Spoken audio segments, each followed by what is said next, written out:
जय परशुराम. मित्रांनो, मनमोहक मराठी मालवणी कवितांमध्ये मी मनमोहन रोगे आपले स्वागत करतो. तुम्हा सर्वांना अक्षय तृतीयेच्या खूप खूप शुभेच्छा. आज अक्षय तृतीया आणि अक्षय तृतीये दिवशी 10 अवतारातला विष्णूच्या 10 अवतारातला 6 अवतार महान पराक्रमी प्रचंड पराक्रमी भगवान परशुराम याचा जन्मदिवस. त्याच निमित्ताने आज आपण अजय चिरंजीव भगवान परशुराम, जे 6 चिरंजीव आहेत त्यातील एक चिरंजीव परशुराम असं मानतात. शिवाय देवाच्या 10 अवतारातील सर्वात पराक्रमी, तेजस्वी, अजेयी असा हा अवतार भगवान परशुराम. मग म्हणजेच जवळपास वन मॅन आर्मी असं जे आता म्हणतात तो प्रकार. ते जन्माने ब्राह्मण होते, ऋषीपुत्र होते, पण ब्राह्मण असूनही त्यांच्या असीम पराक्रमाने किंवा अतुलनीय पराक्रमाने ते क्षत्रियांमधले श्रेष्ठ ठरले. देवांचा देव जसा इंद्र, तसंच क्षत्रियांचा इंद्र असंही त्यांना म्हटलं जातं. त्यांच्या अनेक कथा आहेत त्यांच्याबाबत. एक अशी कथा आहे की त्यांची जी माता होती रेणुका देवी, त्यांच्याकडून काही चूक झाली म्हणून त्यांचे पिता होते सगळ्या ऋषींमध्ये अत्यंत कोपिष्ट, त्वरित संताप होणारा असं म्हणजे जमदाग्नी, परशुरामांचे पिता. त्या जमदाग्नीने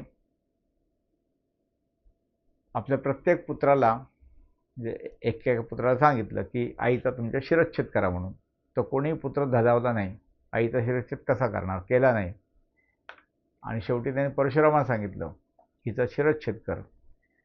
तर पित्याची आज्ञा मोडू नये म्हणून भगवान परशुरामाने आईचा शिरच्छेद केला. तेव्हा ते खूप प्रसन्न आले आणि त्याने वर माग असं सांगितलं, तुला काय हवं ते माग. तेव्हा भगवान परशुरामाने पहिला वर मागितला की माझ्या आईला परत जिवंत करा, आणि ते त्यांना करावं लागलं. म्हणजे पित्याची आज्ञा मोडली नाहीच, पण परत मातेला जीवनदानसुद्धा त्यांनीच मिळवून दिलं. तर काही लोक ह्या त्यांच्या गोष्टीवर बरेच आक्षेप घेतात, आईची हत्या केली वगैरे म्हणून.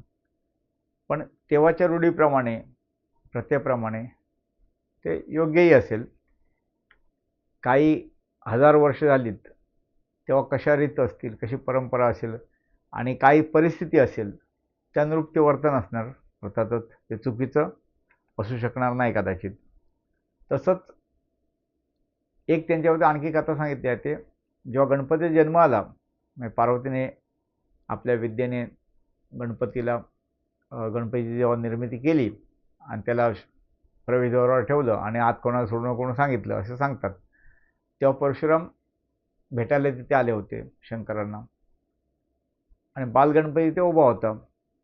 त्यांनी काय एवढा मोठा पराक्रमी माणूस तो आणि तपस्वी, तर तो ह्या छोट्याशा गणपतीकडे कशाला लक्ष देणार मुलाकडे. त्याने काय लक्ष दिलं नाही, विचारलं नाही. गणपतीने त्यांना अडवलं, सोडलं नाही, आत जायला प्रतिबंध केला. तर ते नेहमीच येत असतील कैलासावर. त्यांना ते आवडलं नाही. त्याने गणपतीला बाजूला केलं. तर गणपती त्यांना आव्हान दिलं युद्धाचं, आणि त्याच्यात मग ते घनघोर युद्ध झालं. गणपती अर्थातच देव आहे, तो कशी हार मानणार. आणि शेवटी त्यांनी परशुचा एक शेवटचा उपाय म्हणून प्रहार केला. तो गणपतीच्या दातावर झाला आणि म्हणून तो एक गणपती दात तुटला अशी कथा आहे. आणि मग शेवटी ते युद्ध थांबवायला पार्वती माता आल्या बाहेर, शंकर आले आणि तेव्हा नंतर ते युद्ध थांबलं, अशी एक दुसरी कथा आहे. तशीच आणखी एक कथा प्रसिद्ध आहे की त्याने 21 वेळा पृथ्वी निशस्त्र केली, निशस्त्रीय. क्षत्रिय कोण शिल्लक ठेवला असं म्हणतात, पण ते तसं नसेल. काही वेळा बोलताना किंवा समज चुकीचे होते. क्षत्रिय जेव्हा जेव्हा उन्मत्त झाले, अत्याचार झाले, अन्याय झाले आणि त्यांना ती बातमी कळल्यानंतर, तर त्यांना लोकांनी सांगितल्यानंतर असेल, कळल्यानंतर असेल, त्यांनी जाणल्यानंतर आपल्या तपोबलाने, तेव्हा त्यांनी क्षत्रियांना आव्हान देऊन जे जे असे उन्मत्त क्षत्रिय होते त्यांना धडा शिकवला, त्यांचा पराभव केला, त्यांना ठार केले. आणि चांगल्या क्षत्रियांनी त्यांना त्रासच दिला नसेल, किंवा जे शरण आले त्यांना मरण दिलं नसेल. म्हणजे काही लोक असा आक्षेप घेतात की जर 21 वेळा क्षत्रिय निशस्त्रीय पृथ्वी केली तर पहिलीच केली, मग क्षत्रिय उरले कसे, परत क्षत्रिय कुठून येत होते. तर प्रत्येक गोष्टीचं असं किस काढून त्यातून काहीतरी खोट काढून असं घेताना पुराणात जे सांगितलेलं असेल, कथा सांगितलेली, त्याला कितीतरी वर्षांपूर्वीची आहे, तेव्हा ते प्रत्येक गोष्टीचं आपण ताडण करू शकत नाही, अंदाज लावू शकत नाही. तर आपल्या प्रत्येकाने आपल्या तर्कावर, आपल्या विचारावर त्याचं ते जाणून घेतलं पाहिजे मर्म. अशा अनेक कथा आहेत. जन्मताच परशुरामांचं नाव राम होतं, फक्त राम. पण नंतर त्यांनी परशु धारण केला, त्यांचं ते परशु म्हणजे त्यांचं अवजार झालं, म्हणून त्यांना परशुरामी ओळख झाली.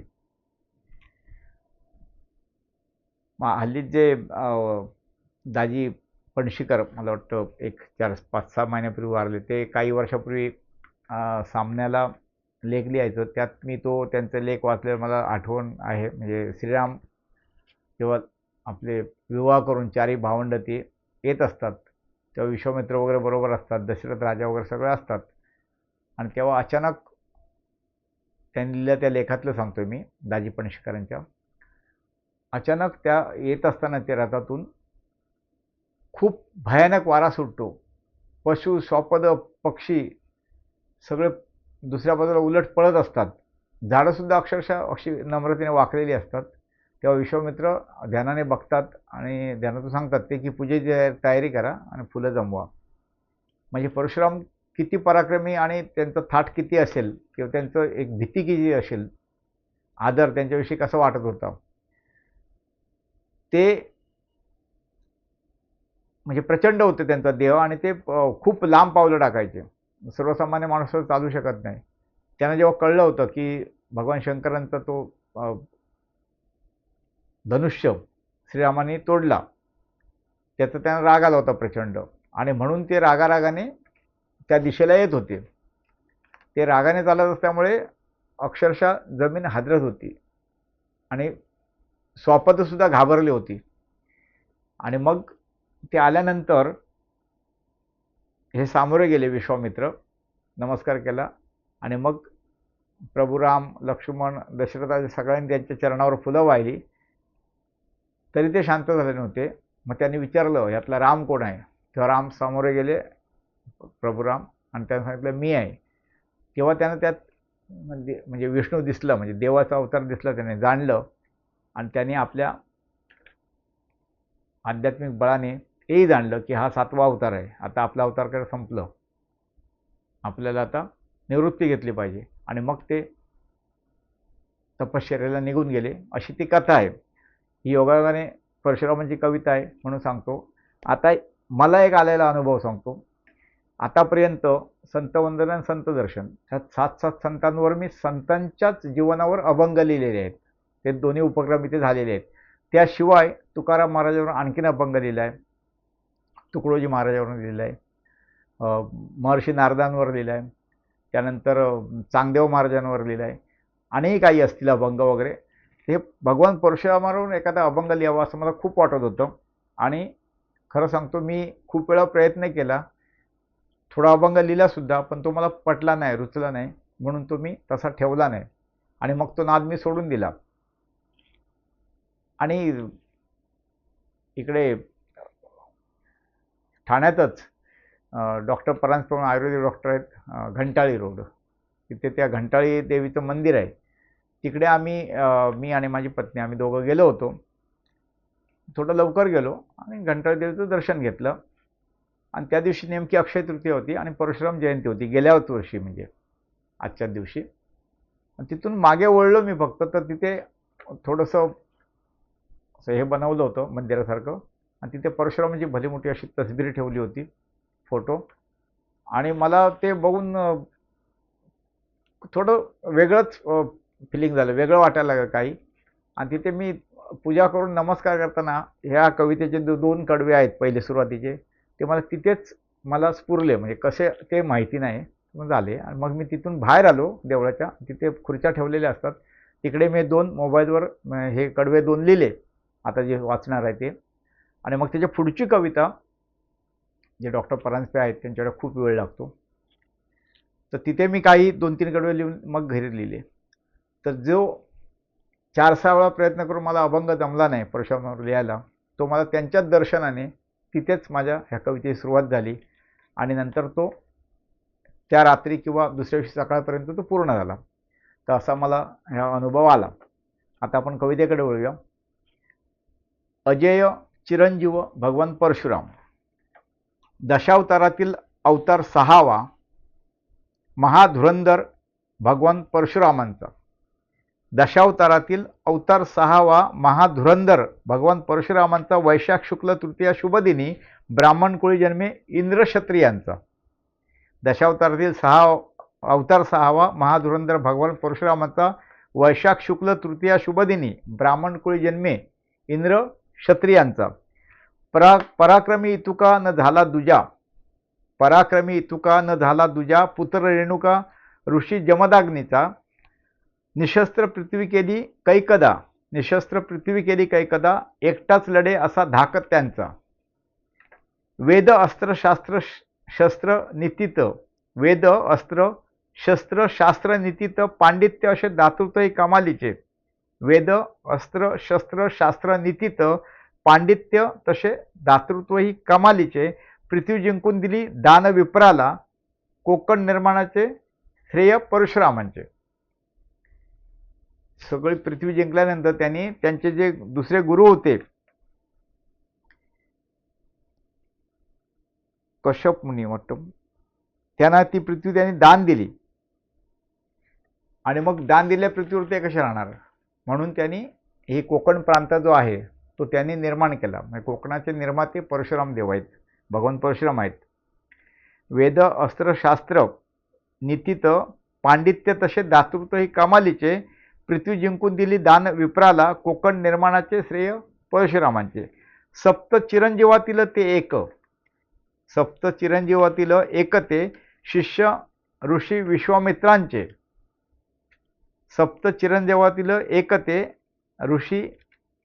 शिष्य ऋषी विश्वामित्रांचे. भीष्म द्रोण रुक्मी कर्ण ऐशे, भीष्म द्रोण रुक्मी कर्ण ऐशे थोरवीर शिष्यतायांचे. तेव्हाच्या वेळी एकच गुरु नसायचा, त्यामुळे विश्वामित्र सुद्धा त्यांचे गुरु होते. सप्त चिरंजीवातील एक ते शिष्य ऋषी विश्वामित्रांचे. भीष्म द्रोण रुक्मी कर्ण ऐशे थोरवीर शिष्यतायांचे म्हणजे परशुरामांचे. कठोर तपश्चर्या केली अशी भगवान शंकर झाले प्रसन्न, कठोर तपश्चर्या केली अशी भगवान शंकर झाले प्रसन्न. दिव्य अस्त्रशस्त्र परशु देऊन रामाला केले अस्त्रशस्त्र संपन्न. रामाला म्हणजे परशुरामांना, नंतर ते परशुराम झाले. कठोर तपश्चर्या केली अशी भगवान शंकर झाले प्रसन्न. दिव्य अस्त्र शस्त्र परशु देऊन रामाला केले अस्त्रशस्त्र संपन्न. शिवाचा परशु सदा धारण, शिवाचा परशु सदा धारण म्हणून झाले नाम परशुराम. शिवाचा परशु सदा धारण म्हणून नाम झाले परशुराम. अत्याचारी क्षत्रिय संपविले धर्मरक्षण केले कार्य परम. अत्याचारी क्षत्रिय संपवले धर्मरक्षणाचे केले कार्य परम. माता शिरच्छेदाची पितृआज्ञा, माता शिरच्छेदाची पितृआज्ञा होता केला शिरच्छेद सत्वर. माता शिरच्छेदाची पितृआज्ञा होता केला शिरच्छेद सत्वर. प्रसन्न पित्याकडे मागितले मातृछत्र पुन्हा न सोडता धीर. शिवाच्या दर्शनाला गेले कैलाशी, शिवाच्या दर्शनार्थ गेले कैलाशी गाठ पडली बाल गणेशाशी. शिवाच्या दर्शनार्थ गेले कैलाशी गाठ पडली बाल गणेशाशी. उभयतानाचे ओळखले दुजाने, एक दुसऱ्यांना ओळखलं नाही, उभयतानाचे ओळखले दुजाने. वाद होता सज्ज झाले युद्धाशी. घनघोर युद्ध झाले कैलाशी, घनघोर युद्ध झाले कैलाशी. परशुने तुटला गणेशाचा दंत, घनघोर झाले युद्ध कैलाशी. परशुने तुटला गणेशांचा दंत. माता पार्वती समजावता केली, माता पार्वतीने समजावता केली. क्षमायाचना मनी राहिली खंत. आपण बालगणेशाचा दंत तोडला, दात तोडला, ही त्यांच्या मनी खंत राहिलीच. ना शत्रू ब्रह्मांडे उरला अजय वीरा. ना शत्रू ब्रह्मांडे उरला अजय वीरा. प्रभू श्रीराम हे अवतार ओळखून दिले आशीर्वादासह त्यांना अधिकार भगवान परशुरामांनी स्वतःहून. ना शत्रू ब्रह्मांडे उरला अजय वीरा. प्रभू श्रीराम हे अवतार ओळखून दिले आशीर्वादासह त्यांना अधिकार भगवान परशुरामांनी स्वतःहून. श्रीरामांकडे त्यांनी सगळं सुपूर्द केले अधिकार. मित्रांनो, हे परशुरामाचं कार्य कवितेतून रेखाटायचं, मांडायचा मी प्रयत्न केला आहे. ही कविता तुम्हाला आवडली तर नक्की लाईक करा, कमेंट करा, काही सूचना असतील तर कळवा. या आधीच्या कविता आहेत, जवळपास 410च्या आसपास कविता असतील वेगवेगळ्या विषयावरच्या, ऐका. आता परत आपण भेटू. सध्या आपला फुलांवरच्या कविता असा उपक्रम चाललेला आहे. तर आता पुढे 2-3 दिवसात, 4 दिवसात एक नवीन फुलावरची कविता आपण ऐकूया. धन्यवाद.